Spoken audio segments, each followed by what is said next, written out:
Sud Radio Midi, Jean-Marie Bordry. Sud Radio Midi, Sud Radio même 13h, c'est mieux avec le micro ouvert. Et si la France n'avait pas besoin de majorité absolue à l'Assemblée nationale? Question qu'on pourrait se poser en constatant que finalement nos députés et nos sénateurs parviennent presque à se mettre d'accord. Hier, les sénateurs et les députés tombent d'accord sur le pouvoir d'achat en commission mixte paritaire. On s'attendait à ce que la France soit bloquée pourtant il y a quelques semaines, rappelez-vous. C'est une grande surprise ce soir. Emmanuel Macron n'a donc pas la majorité absolue. C'est une forme de vote sanction contre le président.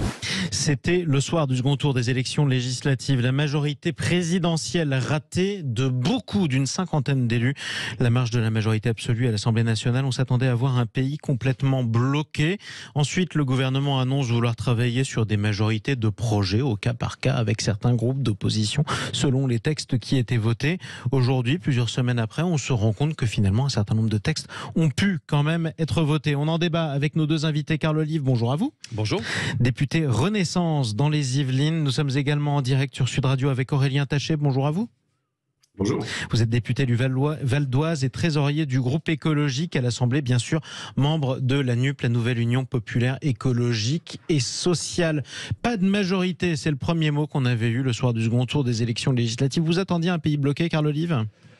Alors, quand on est élu de terrain, comme j'ai pu l'être en tant que maire de Poissy entre 2014 et 2022, finalement, ce que nous connaissons aujourd'hui avec le collègue Aurélien Taché, c'est ni plus ni moins ce que nous voyons quasiment au quotidien lorsque nous faisons nos conseils municipaux. On est élu par nos administrés, mais pour autant, on a parfois des idées qui viennent de l'opposition, et si elles sont, je dirais, efficaces pour les administrés, c'est des choses sur lesquelles je crois il ne faut pas avoir d'état d'âme à mettre en place. Je vous donne un exemple. Une collègue socialiste avait mis en place un dispositif pour venir contre les violences faites aux femmes en instituant un dispositif qui s'appelait Flora, avec des appartements d'urgence qui étaient mis en place. C'était une idée de la collègue socialiste qu'on a mis en place et qu'on a fait perdurer 8 ans après son installation. Je crois que c'est le sens de ce que souhaitent les Français, c'est aussi le sens du message qu'ils ont envoyé lors du deuxième tour des législatives. Et pourtant, la comparaison entre l'Assemblée nationale et un conseil municipal n'est pas tout à fait valable dans la mesure où la liste qui remporte, qui arrive en tête aux élections municipales, elle a de facto la moitié des sièges des élus et ensuite on partage à la proportionnelle l'autre moitié, ce qui veut dire que au moins les 3/4 sont presque pour la liste qui gagne. C'est une majorité plus qu'absolue, ça. Oui, sauf que l'ouverture d'esprit n'est pas une fracture du crâne et que je pense que lorsqu'encore une fois des idées vont dans le sens de ce que souhaitent les administrés, en l'occurrence les Français à l'Assemblée nationale, il y a un grand gagnant depuis un mois, je crois, à l'Assemblée nationale. C'est pas forcément les étiquettes politiques, mais ce sont les Français. Alors justement, tiens, question pour vous, Aurélien Taché, député du Val d'Oise, je le disais, écologiste, NUPES. Et combien d'amendements gouvernementaux ou majoritaires avez-vous voté depuis le début de cette session ?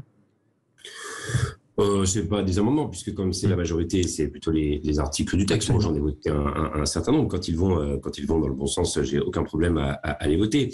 Mais pour revenir sur ce que disait mon collègue à l'instant, moi, je suis évidemment aussi favorable à ce qu'on puisse regarder les idées plutôt que leur AOC. Il n'y a pas de problème là-dessus. Je constate juste que dans les votes qui ont pu être faits sur des amendements proposés par les oppositions, si on peut encore parler d'opposition, par exemple, pour le cas des Républicains, parce que en général, c'est plutôt de ce côté-là que les amendements sont repris. La commission qui a eu lieu entre le Sénat et l'Assemblée nationale hier soir pour avoir un accord sur le texte du pouvoir d'achat, c'est grâce à la majorité. Et les votes à l'Assemblée nationale vont très souvent en ce cas. Est-ce que ça voudrait dire que nous, NUPS, voudrions absolument voter par principe contre les textes du gouvernement ? C'est un reproche qui vous a été fait parfois. Ils ne sont jamais reprises. C'est ça la difficulté. On a fait beaucoup de propositions sur les salaires, sur tout un tas de sujets, et il n'a pas pu être possible, à de très rares exceptions pour les collectivités locales notamment, et tant mieux, je m'en félicite. J'étais très heureux que nous arrivions à ce compromis sur l'amendement de la collègue Pires-Beaune. À de très rares exceptions, nos propositions ne sont pas reprises. Donc la difficulté pour avancer vers une logique de compromis réel, tel que mon collègue l'évoquait à l'instant, c'est qu'il faudrait pouvoir, à ce moment-là, jouer le jeu avec tout le monde. Vous penchez plus à droite qu'à gauche, Carl Olive? Je crois pas. Je pense c'est ce que montrent malgré tout les votes. Alors, je pense qu'on penche vers les Français. La proposition faite, par exemple, l'incitation, on va dire, faite par les collègues républicains pour avoir un litre d'essence qui s'approche des 1,50 €, allait effectivement dans le sens où, à la fois avec la ristourne proposée par Total et, je l'espère, par d'autres pétroliers. Pour l'instant, il n'y a que Total. Oui, mais ça va suivre. Hein. Ça va être une contamination virale. Et le fait également qu'il y ait de la réduction et de la ristourne par le gouvernement aller dans ce sens-là.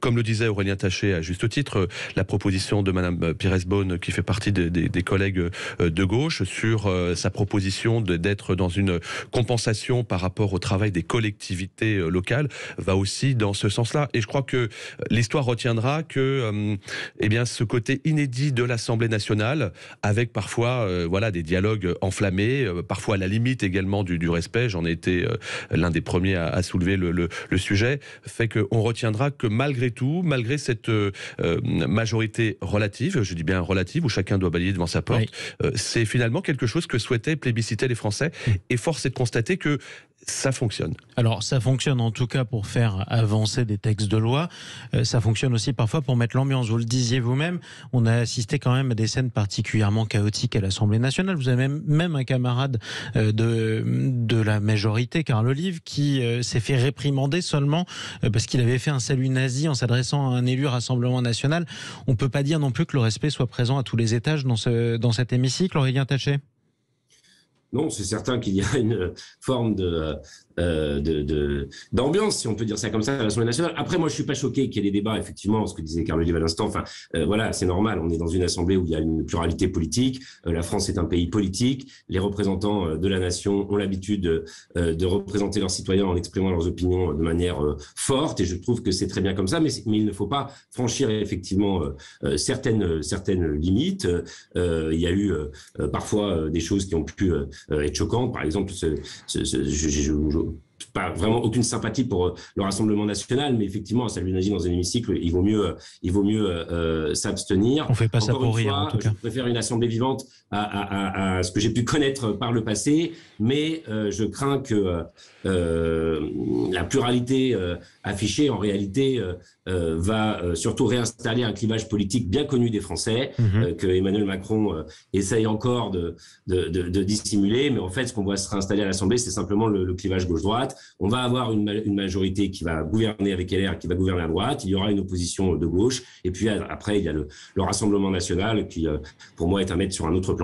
Qui est à mettre pour vous sur un autre plan, que vous ne mettez pas dans le même paquet, si j'ose dire, que la majorité. Pourtant, un certain nombre de vos camarades de la NUP, plutôt du côté de la France Insoumise, accusent régulièrement la majorité présidentielle d'être alliée de facto avec le Rassemblement national. C'est pas ce que vous pensez, vous, Aurélien Taché? Je ne pense pas que la coalition Ensemble et le mouvement Renaissance soient à mettre sur le même plan que le Rassemblement national du point de vue des idées. Non, je ne le pense pas. Je ne ferai jamais ce genre de raccourci. En revanche, sur ce qui s'est passé à l'Assemblée nationale, oui, il y a eu des votes et des accords qui, moi, m'ont choqué en tant qu'homme de gauche, mais je suis sûr que Carl Olive, en tant que républicain, aurait des choses à dire là-dessus aussi. Enfin, le Rassemblement national et l'extrême droite n'est pas une famille politique comme les autres. Certes, ils ont gagné les urnes, je ne suis pas pour leur interdiction, donc je respecte le fait qu'ils soient à l'Assemblée nationale, mais il y avait d'autres solutions que de chercher à co-gérer ou à gouverner l'institution avec eux. Ce n'est pas les choix qu'ont fait la majorité. Ça, je le regrette parce que ça prépare l'accession de Mme Le Pen au pouvoir en 2027. Mais la NUP sera là pour s'y opposer. Alors, je précise d'ailleurs que pour Sud Radio Midi, avec l'équipe et Maxime Trouleau, on a invité aussi les représentants du Rassemblement national qui ne pouvaient pas venir aujourd'hui dans l'émission, mais qui viendront sur Sud Radio dans les jours qui viennent. 290 voix, ça c'était le nombre de voix recueillies par les deux vice-présidents du Rassemblement national à l'Assemblée nationale. On avait fait les comptes, effectivement, il n'y a pas de 290 députés du Rassemblement national à l'Assemblée nationale. Est-ce que vous avez voté pour un vice-président RN ? Non, encore une fois, je crois qu'aujourd'hui, la composition de l'Assemblée nationale fait que c'est tout simplement ce qu'ont souhaité les Français. Par définition, oui. Par définition. D'abord, on va quand même rappeler que le président de la République a été réélu sans cohabitation. C'est une première dans la Ve République. Vous avez me rappelé des choses, qu'il a été élu sur un programme. Ce programme va être amendé parce que les Français, lors de la législative, ont souhaité que ce programme soit amendé. C'est le cas actuellement. Maintenant, très clairement, clairement, on n'a pas de fondement commun avec le Front National. Je rejoins ce que dit M. Taché. Pardon, mais on n'a pas de fondement commun non plus avec la France insoumise, qui est dans une provocation sans appel, récurrente, et qui est simplement ici pour être dans des meetings politiques en direction de ses militants. Et je parle bien de la France insoumise, je ne généralise pas avec NUPES, bien évidemment. Et pardon de rappeler que je trouve inapproprié, très maladroit, ce qui s'est passé de la part d'un collègue de la majorité avec ce salut nazi. Ça ne doit pas exister au sein de l'Assemblée nationale quand vous êtes petit enfant ou de la famille de déportés, CQFD. Ça ne doit pas exister. Et je pense que on doit tous être dans une représentation nationale si on ne souhaite pas que cet hémicycle soit une caisse de résonance très compliquée à gérer ensuite au quotidien. Je pense notamment dans les salles de classe où il ne faut pas se demander pourquoi parfois nos gamins ne respectent absolument pas les maîtres, les maîtresses, les enseignants, quand on voit encore une fois la représentation nationale qui n'est pas à la hauteur de ce que souhaitent globalement les Français. Pour ça que moi je me suis ému aussi parfois de la tenue vestimentaire d'un certain nombre de collègues. Je ne parle pas évidemment des cravates, mais quand je vois la tenue exemplaire des codes vestimentaires des agents de l'Assemblée nationale, des huissiers de l'Assemblée nationale, pardon, l'Assemblée nationale, c'est comme une représentation nationale, c'est les députés de la nation, et on n'est pas ici à la fête des loges ou à la fête à Neuneu. La fête des loges, ça c'est la fête pas très loin de chez vous, puisque vous êtes de Poissy, c'est à Saint-Germain-en-Laye en général. On en reparlera. Restez avec nous, Aurélien Taché, et restez avec nous aussi, car le livre, combien de temps ça peut durer? Là, le texte sur le pouvoir d'achat sera probablement voté à la fin de cette semaine, juste avant les vacances parlementaires qui n'auront pas été volées compte tenu de votre rythme de travail à tous les deux depuis ces législatives. Combien de temps cette assemblée peut tenir sans une éventuelle dissolution? C'est la question qu'on va se poser avec vous deux dans un instant. Vous nous appelez 0826 300 300, vous qui nous écoutez sur Sud Radio. On attend aussi vos commentaires sur les réseaux sociaux. À tout de suite. Sud Radio. Parlons vrai. Par Sud Radio Midi, Jean-Marie Baudry. Sud Radio Midi, il est 13h17 précisément sur Sud Radio. On est ensemble jusqu'à 13h30. Nous parlons de cette absence de majorité. Et si finalement les Français se satisfaisaient de cette absence de majorité à l'Assemblée nationale, on en parle avec nos deux invités. Aurélien Taché, député du Val d'Oise, député écologiste, NUPES, Nouvelle Union Populaire Écologique et Sociale. Carl Olive est également notre invité, député Renaissance des Yvelines. On parlait à l'instant du paquet pouvoir d'achat. Un accord a été trouvé, je le rappelle, hier en commission mixte paritaire entre les députés et les sénateurs, eux, pour le coup, à majorité de droite. Est-ce que ça signifie que ce texte va passer finalement sans encombre d'ici la fin de la semaine, Aurélien Taché ? Oui, c'est clairement ce qui va se passer. Le texte va effectivement, après cette commission, du coup, pouvoir être adopté sans encombre. Moi, ce que je regrette, c'est que dans ce texte, nous n'aurons donc des dispositifs de pouvoir d'achat qui concernent que très peu de salariés. Les primes telles que le triplement des plafonds des primes, et non pas le triplement des primes tel qu'il a été décidé, ça concerne environ 15% des salariés. Moi, quand je vais à Cergy, je ne sais pas quoi dire aux 85% qui restent. Donc, effectivement, je ne vote pas ce texte. Les revalorisations de prestations sociales ne sont même pas au niveau de l'inflation. Donc tout ça, dès la rentrée, va être balayé. Et M. Olive parlait tout à l'heure de Total Énergie. Je suis désolé, moi, à Cergy-Pontoise, je ne sais pas comment c'est à Poissy, il n'y a pas de station Total. Donc voilà, on ne va pas pouvoir bénéficier de cela non plus. Donc le pouvoir d'achat, oui, il y avait des solutions simples qui coûtaient moins cher aux finances publiques, augmenter les salaires par exemple. Il y avait eu des propositions aussi d'adopter sur lequel, augmentation des retraites par exemple, sur lesquelles la majorité est revenue en pleine nuit. Moi, je regrette la manière dont tout ça s'est passé. Donc le texte est adopté très bien. Le président de la République doit être content. En revanche, les Français, pour leur pouvoir d'achat, il va falloir attendre encore un peu. Carl Olive. D'abord, sur Total, moi je suis convaincu que cette contamination sera virale, si je peux m'exprimer ainsi, c'est-à-dire que d'autres pétroliers suivront le geste de Total. Ça a démarré. En milieu rural, il y a quand même eu une proposition qui a été faite et qui a été amendée de 150 millions d'euros pour pouvoir aider justement les stations en milieu rural. Ça, ce n'est pas rien, ça concerne tous les Français. Après, un petit bémol, si je peux me permettre, au collègue Aurélien Taché, sur ces 500 millions qui sont dédiés aux pensions de retraite. Vous le savez, lorsque ça a été voté la première fois, il fallait un gage. C'est-à-dire qu'il faut absolument compenser ces 500 millions prévus, et ils étaient compensés sur les pensions de retraite civiles et militaires. Et ça, ce n'est pas entendable. Et lorsque ça a été revoté, je pense que les Républicains ont compris, et M. de Courson, qui avait proposé ce qu'on appelle un amendement d'appel, avait lui-même dit « Je savais que ça n'allait pas passer. En revanche, c'était un signal envoyé au gouvernement et en l'occurrence à Bruno Le Maire. Et Bruno Le Maire s'est engagé à partir du 1er janvier 2023 à ce que, effectivement, les pensions soient indexées en corrélation avec les retraites. Et là, je vais vous dire, je bats aussi devant ma porte. on n'a pas été suffisamment adroit en matière de communication, nous autres majorités présidentielles, parce que sur le terrain, la caricature, c'est de dire on ne veut pas entendre parler des retraites au niveau du gouvernement. C'est totalement faux. En revanche, les oppositions ont été irresponsables de laisser croire que tout cela se passait comme une lettre à la poste et que peu importe que ce soit gagé, en l'occurrence, sur les pensions des retraites et militaires. Revenons un petit peu sur ces débats, sur le pouvoir d'achat. Il le disait, Aurélien Taché, c'est factuel pour le coup. Beaucoup plus d'accords ont été trouvés entre la majorité présidentielle et les Républicains, par exemple, qu'entre la majorité présidentielle et la gauche. En tout cas, la NUP. Comment ça se fait et est-ce que ça va durer longtemps comme ça? Comment ça se fait? C'est qu'aujourd'hui, même s'il n'y a pas de majorité absolue du côté de la majorité présidentielle, il n'en demande pas moins que cette majorité présidentielle a une majorité relative avec 250 députés. Et donc, les partenaires républicains de l'arc républicain, cette Assemblée, viennent voir la majorité présidentielle et c'est dans ce sens-là que ça se produit. On n'a pas de démarche proactive, encore une fois, vers l'extrême gauche ou l'extrême droite. Mais vous êtes en train de dire que c'est les Républicains qui sont venus vous voir et que la gauche n'est pas venue vous voir. Je dis simplement que les collègues d'Aurélien Taché avec lesquels il y a des échanges comme l'EPS ou évidemment les Républicains ou les indépendants, c'est évidemment plus fluide. Maintenant, on va quand même pas s'excuser si les propositions qui sont faites, celles pour lesquelles le président de la République a été réélu, sont votées par l'extrême gauche ou l'extrême droite. On va pas crier au scandale, c'est ce qu'ont souhaité les Français. Aurélien Taché?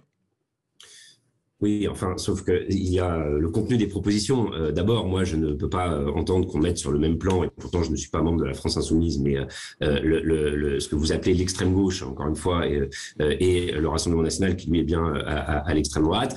L'extrême gauche, rappelons aux Français ce que c'est, ils le savent d'ailleurs pour beaucoup d'entre eux, puisqu'ils ont voté à 23% pour Jean-Luc Mélenchon, c'est bloquer les prix, augmenter le SMIC, enfin des choses qui autrefois auraient été qualifiées de socialistes, par exemple, pour reprendre un exemple. Donc il faut arrêter cela.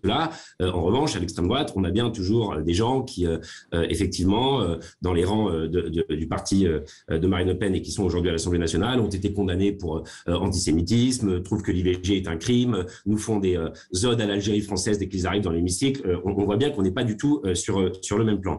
Ensuite, sur ce qui est du fond des propositions, encore une fois, moi je le dis, je n'ai aucun problème à travailler sérieusement avec ce gouvernement sur un certain nombre de sujets. Sur la question écologique, par exemple, qui nous tient à cœur à nous, écologistes, comment voulez-vous qu'on vote un texte où le gouvernement s'empresse, alors que le pays brûle littéralement sous les canicules, sous les incendies et autres, de réintroduire des énergies qui sont extrêmement polluantes, type gaz de schiste, méthanier ou autres. Nous avions d'autres propositions, des propositions parfois de bon sens.